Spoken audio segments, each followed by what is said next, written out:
Okay, आइए चलिए आगे बातचीत करी जाए। श्रेया से पहले बातचीत करते हैं। वो एक क्रिस वुड साहब की अपडेट आया है, तो इंडिया में कुछ फीकिंग वीकिंग कर दी उन्होंने, जेफरीज वाले।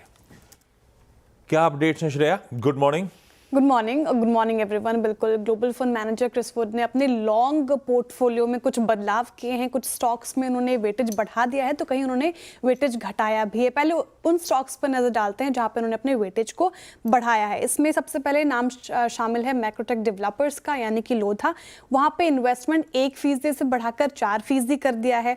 DLF भी इस कड़ी में शामिल है। यहाँ पे इन्वेस्टमेंट 3% के साथ शुरुआत की गई है। यहाँ पे मेक माई ट्रिप, हालांकि देखिए आप US लिस्टेड कंपनी है, तो यहाँ पे 4% का वेटेज बढ़ा दिया गया है।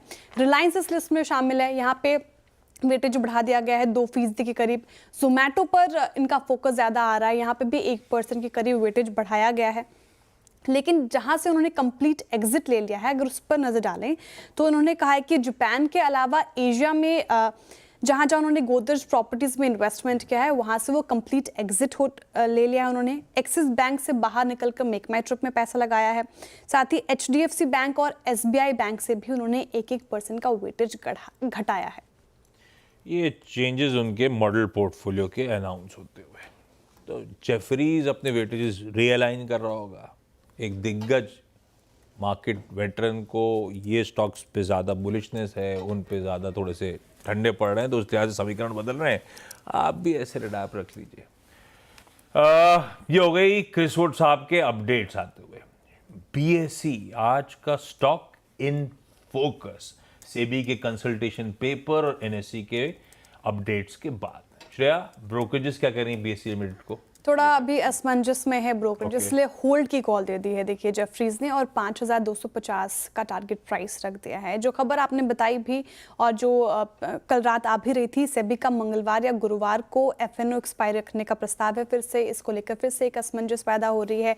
NSE फिर से FNO एक्सपायरी थर्सडे को रख सकती है, लेकिन इससे होगा क्या? तो इस नए प्रपोजल से BSE का मार्केट शेयर घटने और EPS असर की चिंता थोड़ी घटेगी। लेकिन OI लिमिट पर अभी क्लैरिटी बाकी नहीं है, लेकिन BSE पर इसका कम असर हो सकता है। रेगुलेटरी रिस्क कम होने और मार्केट शेयर बढ़ने से री रेटिंग भी संभव है। तो BSE फिलहाल होल्ड है, एक पॉजिटिव ही चीज है BSE के लिए, लेकिन फिर भी जेफरीज ने होल्ड रखा है इनको। पार्थिव, BSE आप लोग खरीद रहे हो क्या ट्रेकॉम में? नॉट रियली एक्चुअली, ये वैल्यूएशन पे हमें काफी महंगा लग रहा है। नो डाउट पिछले 3-4 क्वार्टर से हम देख रहे हैं कि इनकी जो ट्रांजैक्शनल इनकम है वो बहुत ही शानदार ग्रो हो रही है। लेकिन ये जो थोड़ी एक्सपायरी की अनसर्टेनिटी है और जिस तरह का अभी मार्केट शेयर शिफ्टिंग है, no doubt BSE is done well of late, लेकिन आई थिंक ये वैल्यूएशन पे हम लोग अवॉइड ही करेंगे।